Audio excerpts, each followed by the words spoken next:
आज तक सिवाय इंसान के किसी ज़ीरूह ने अपने मुस्तक़बिल से मायूस होकर खुदकुशी नहीं की। पहली मोहब्बत को कभी न भूल पाने की बड़ी वजह उस पर की गई इन्वेस्टमेंट भी होती है।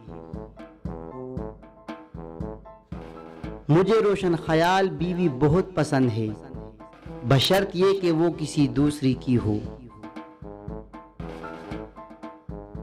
कुछ बच्चे इतने क्यूट और प्यारे होते हैं कि उनको देखकर उनकी माँ को देखने का बड़ा दिल करता है।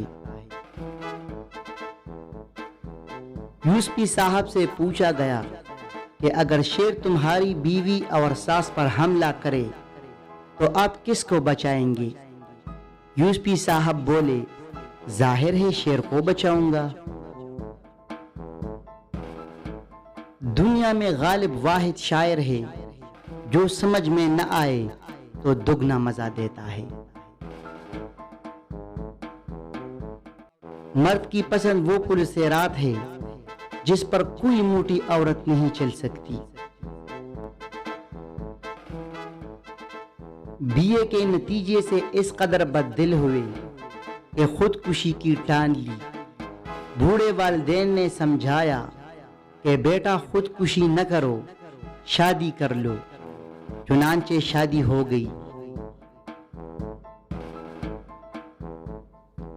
किसी दाना ने सिगरेट की क्या खूब तारीफ की है कि एक ऐसा सुलगने वाला बदबूदार मादा जिसके एक सिर्रे पर आग और दूसरे सिर्रे पर अहमक होता है।